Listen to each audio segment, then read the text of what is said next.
Photographing auroras can be so frustrating.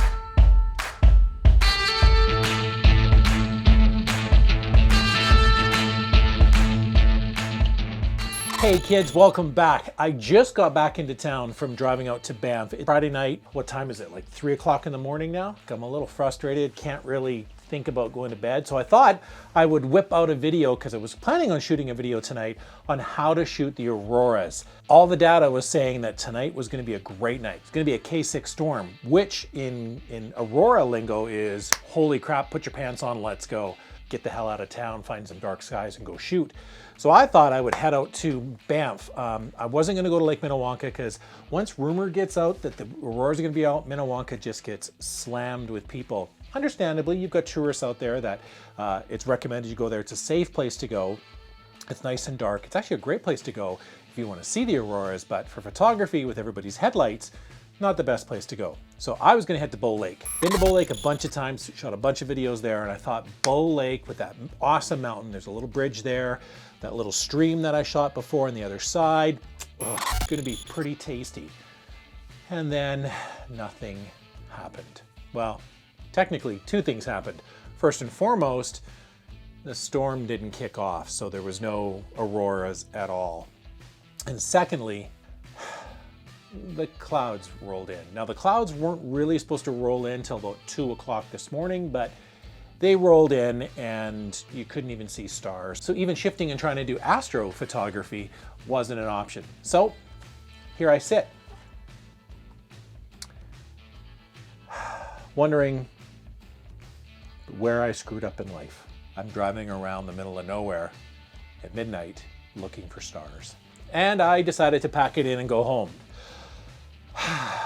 Well, grab yourself an ice cold, hoppy, foamy, frothy apple juice. Grab yourself an apple juice, and I'll go over my tips and tricks so you can nail some awesome Northern Light photography.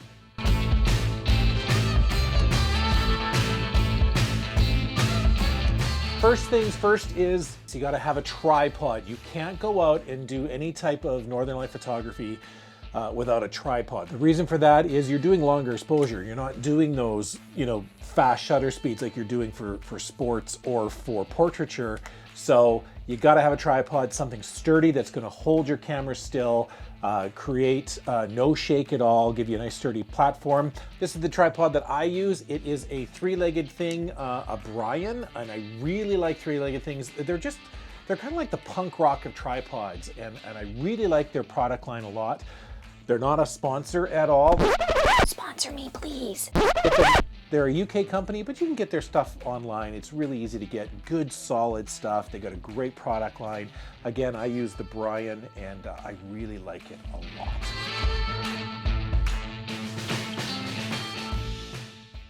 Tip number 2 is log into Facebook and make sure you follow the Alberta Aurora Chasers group.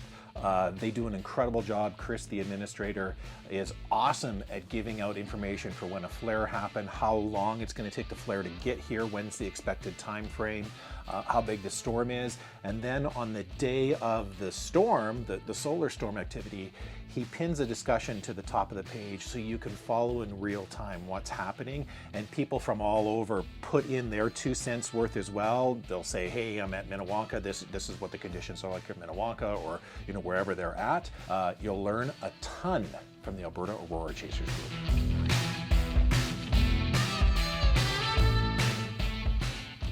Next up, what you want to do is predetermine where you want to go. Drive around on your day off on a weekend on a Saturday and just look and scope out areas out of any city, out of any town. So you got to get a good hour, hour and a half outside of Calgary to get some really bangers. A lot of the times the storms happen along the horizon, and then on the bigger storms, then they're directly overhead. So everybody wants to know, where's a good place? How do I find them?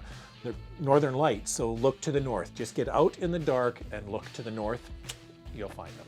Also, when you get to your location and it's dark, look at the horizon. You'll see that faint little glow. Sometimes it'll just be a wisp of activity that you won't even recognize with your naked eye if you're not kind of dialed in to what they look like. And then you fire up your camera and holy crap, the auroras are out. That's kind of the average here in southern Alberta, but there are times where they're bright and beautiful and you can see them as clear day. Obviously, the more north you get, the better the odds are that you're going to have a great experience. So Yellowknife, banger. Wood Buffalo National Park is an awesome place to look for northern lights. But if you're in southern Alberta, or if you just want to go to Banff, there's a ton of great places. Just avoid congestion. Like I said in the intro, just avoid Minnewanka if you're going to do photography wise, just because a lot of people headlights, it ruins your shot for you. So I'm not going to tell you where to go in Banff because I don't want to let my spots go. It's kind of a thing where you don't want to let your spots get overrun, but pretty much any place in Banff you go, you're going to find other photographers. That's just the way it goes. But like I said, look to the horizon. You'll see that faint little whisper. Fire up your camera, you'll have northern lights. There are times where it's a big storm, like a K6 storm, where they're directly overhead or they're so bright you have no problem seeing them at all. Northern lights are very tricky to forecast because you can have a huge solar flare. And it takes 2 days to get to us here at Earth, and we're like, oh boy, it's gonna be great, and then there's no solar wind at all, and it's a dud. And that's what happened to me tonight. It fell through. Predicting northern lights is not a real hardcore, locked in, 100% guaranteed science. Obviously, there's a ton of science involved, but there's a little bit of luck involved too, because you just don't know what Mother Nature's gonna do.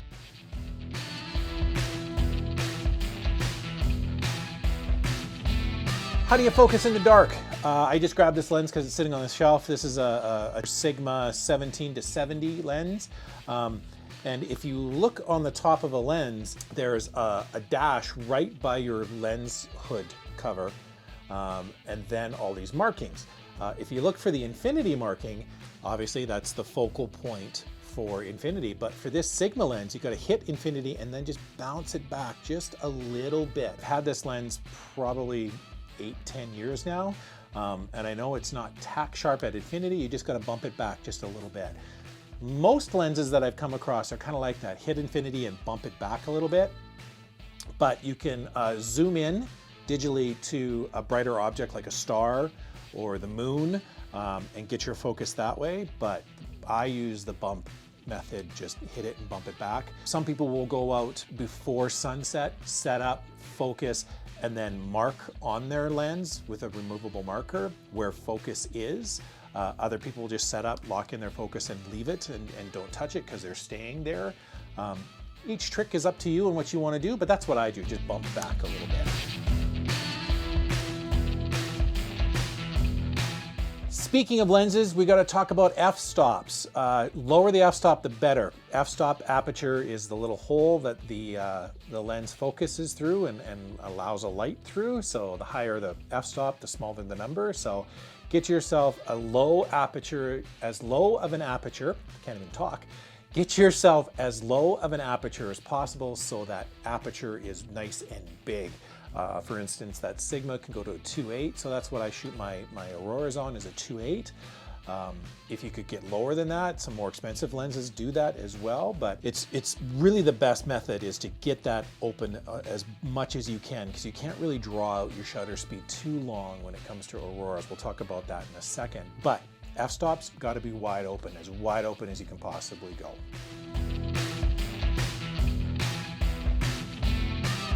Shutter speed, like I said a second ago, you can't really have a 20-30 second exposure for shutter speed when it comes to auroras. Northern lights move. They're kind of like curtains in the wind, as your heat register in the winter kicks on and the curtains kind of flutter in the wind. So if you do a longer exposure, a 15, 20, 30 second exposure, those little curtains are just going to become a blob of green. Some people like that look of just a green halo in the sky, but auroras really, really pop when they're a curtain and they're wispy. So 5 to 10 seconds is, I wouldn't go past 10 seconds at all. So lock in at 10 seconds, rock your aperture 2.8, and then you can use your ISO to make images brighter or shorter. Brighter or shorter? Brighter or shorter? I just said brighter or shorter. Brighter or darker, depending on how bright the auroras are. Some auroras are very faint, some are really, really bright. So ISO, you want to have, I start about 1600 and then move up and down from there.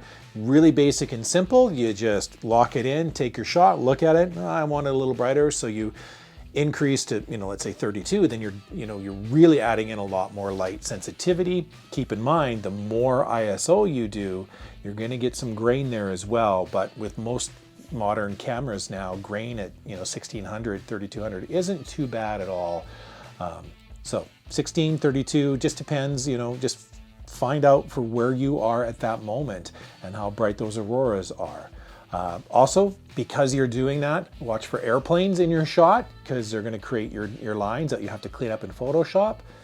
Make sure that Elon's Starlink isn't going by, because that'll cause some chaos for you as well. Well, kids, that's all there is to it. Don't forget your tripod, something sturdy that's not going to give you any camera shake at all. Rock that f-stop at 2.8 or lower. Shutter speed, 5 to 10 seconds. You want wispy, curvy curtains of Aurora. And your ISO, rock that at 1600 to start with, and you can bump it up to 3200 or 6400. That's all there is to it. Grab your cell phone, take a screenshot of this information, or put it in your notes in your phone, so when you're in the middle of nowhere and you want to remember what the hell to do, here you go.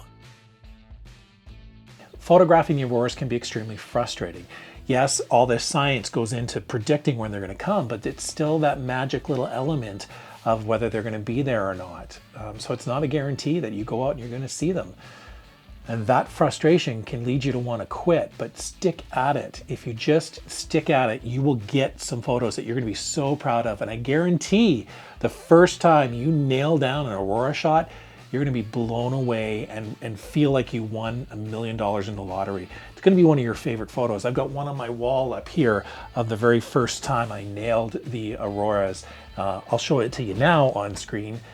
It's an awesome panoramic. It's one of my favorite shots of the auroras, but it's one of my favorites because it is my first. Technically, it's not a spectacular photo of the auroras, but it's the first time I nailed it. I never forgot that experience. I've shared a lot of those photos of that first time getting them during this video. So you're gonna love the photos if you just stick with it. In the meantime and in between time, stay healthy, stay safe. I'll catch you next time, guys. And as always, guys, please rock the subscribe button and ring the bells for notifications. We'll check you next time.